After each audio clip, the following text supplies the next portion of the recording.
চাঁদপুরের মেঘনা নদীতে নোঙর করে রাখা এমভি আল বাখেরা জাহাজে হত্যার শিকার ৭ জনের মধ্যে ২ জন ছিলেন মামা ভাগ্নে। তাদের বাড়ি ফরিদপুর সদরের গেরদা ইউনিয়নের জোয়ারের মোড় এলাকায়। মামা ভাগ্নের মর্মান্তিক এই মৃত্যুর ঘটনায় পুরো এলাকায় নেমে এসেছে শোকের ছায়া।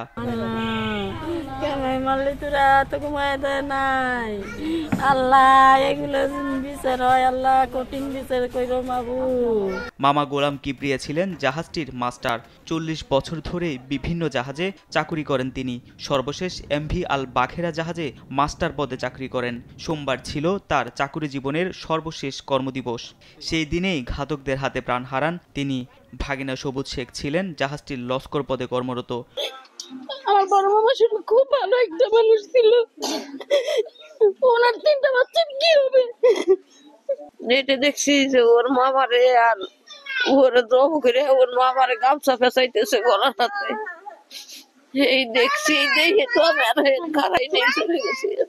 আমার এলাকার একই পরিবার দুজন লোক, একমাত্র উপার্জনের অবস্থা এই দুজনই। এখন এই সংসার দূরে কিভাবে চলবে? এটা বিনীত অনুরোধ বাংলাদেশ বর্তমান সরকারের কাছে যে ব্যাপারটা দেখে। পরিবার জানায় মাসখানেক আগে তারা দুজনই বাড়িতে এসেছিলেন। সোমবার বিকেলে তাদের মৃত্যুর খবর জানতে পারেন তারা। তবে কিভাবে এই হত্যাকাণ্ড ঘটেছে এখন পর্যন্ত কিছুই জানতে পারেনি পরিবার। এমনকি মামা গোলাম কিবরিয়ার মরদেহের খবর পাওয়া গেলেও এখনো ভাগ্নে সবুজের সন্ধান পাওয়া যায়নি। কালকে রাত ৮টার সময় তার সাথে আমার কথা হয়েছে যে ওই যে সে জাহাজ লোড করে আইছে, লোড করে ছাড়বে তা বলছে যে ঠিক আছে আমি ঘাটে পৌঁছাইয়ে ফ্রি হয়ে তোমারে ফোন দিব। এই পর্যন্তই তার সাথে আমার কথা হয় না।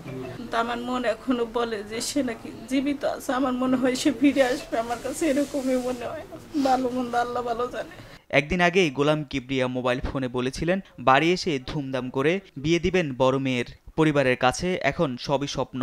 চাঞ্চল্যকর এই হত্যা রহস্য উদ্ঘাটনে কার্যকর ব্যবস্থা নেবে প্রশাসন, এমনটাই চাওয়া ভুক্তভোগীদের স্বজন ও এলাকাবাসীর। নিউজ ডেস্ক, দেশ টিভি।